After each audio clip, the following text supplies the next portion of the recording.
Hi, welcome to my lesson presentation. Today, we are going to learn about material adaptation.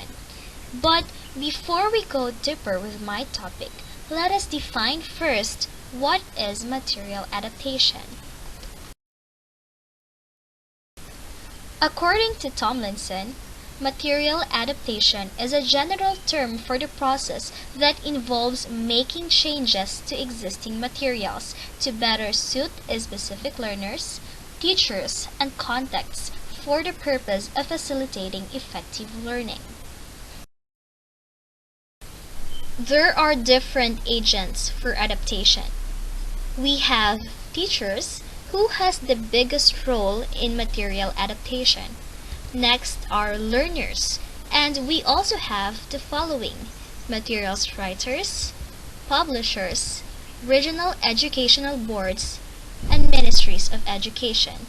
Among these agents of adaptation, Masuhara stated that teachers play central role in materials development because they are the ones who select materials, teach the materials, and adopt and develop material. But why do we adopt learning materials? There are different underlying reasons why a teacher adopts materials. Here are some. Firstly, teachers' teaching style is different from those found in the textbook. Secondly, students' prior experience and knowledge were not exploited by the textbook. Thirdly, the book selected by the director was not suitable for the learners. And lastly, the textbook suffered from such inadequacies as out-of-date topic and boring repetition. So here is an example of an adaptation which was done by yours truly. Let's check it out. Before we adopt a material, we should first make sure to know the target learners to avoid mismatch between the learners and the textbook or the material you are trying to adopt. Here are my target learners. They are grade 8 students whose age ranges from 14 to 16 of the Adventist University of the Philippines. Of course, look for a course book which you will be using as a reference or basis for your adaptation. As for me, I used a grade 8 textbook for a bunch of grade 8 students. The title of the book is Facets Grade 8, a complete integrated work text on communication skills. For the unit of adaptation, it is found in Unit 4, Life Application, under Lesson 1, Grammar, entitled Dangling Modifiers, Exercises 1 to 3, pages 283 to 284 of the Facets book.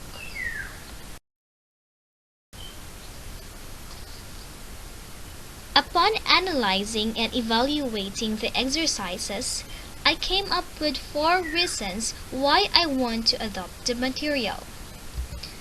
Reason number 1, the exercises do not provide interactive or collaborative activities.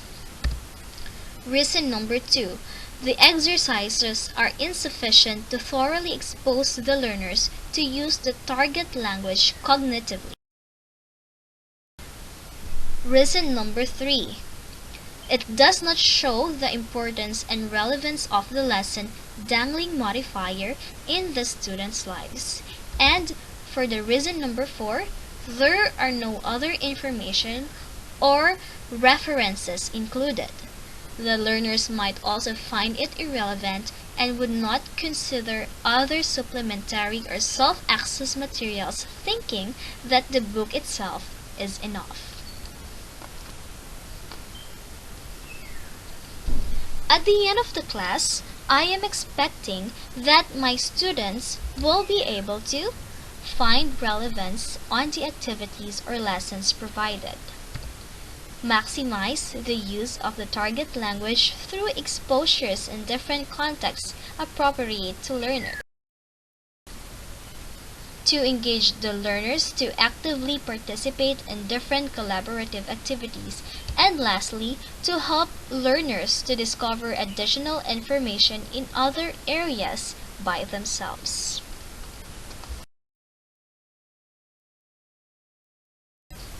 So this is my adopted exercises. You may refer to the book I have provided for you to be able to follow.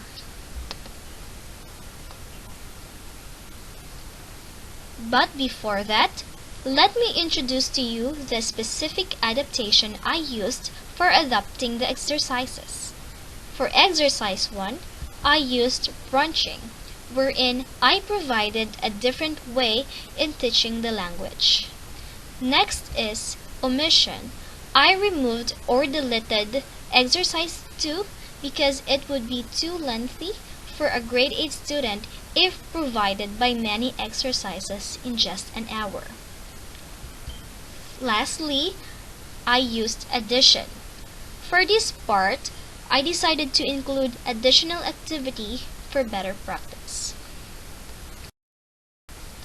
So here is my adapted exercise. Instead of working individually, I instruct students to form a group and work collaboratively and present their activity creatively with their peers. So take a look at this information.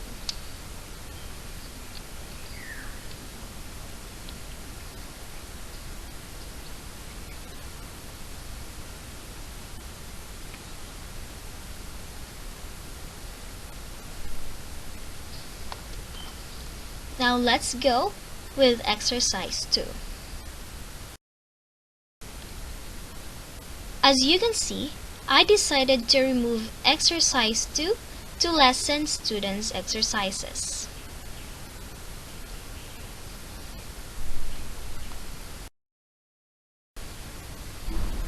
In this exercise, I instruct students to do the exercise 1 in page 283, but this time with a partner. Then, I will ask them to discuss by pair the importance of Dangler modifier to be able to find out how relevant the lesson dangling modifier in their lives. Take a look at this information.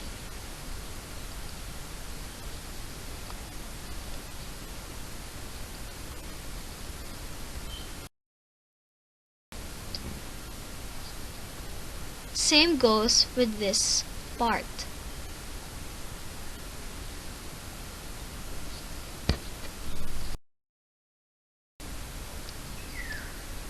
I provided some references for the students to access for additional information about the topic.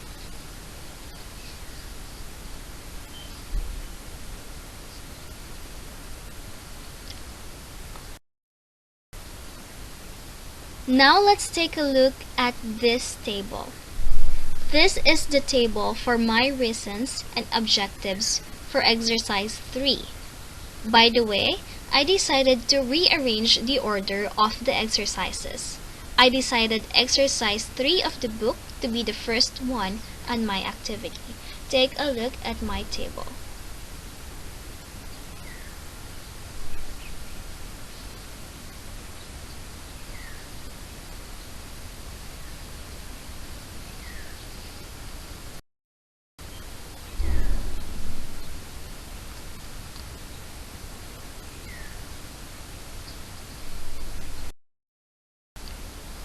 Now here is the table for the reasons and objectives for exercise 1.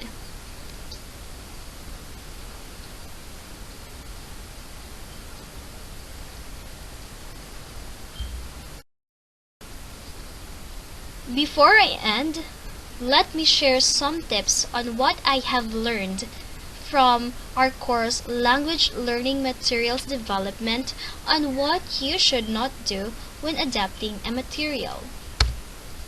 Do not adopt material casually based on personal task.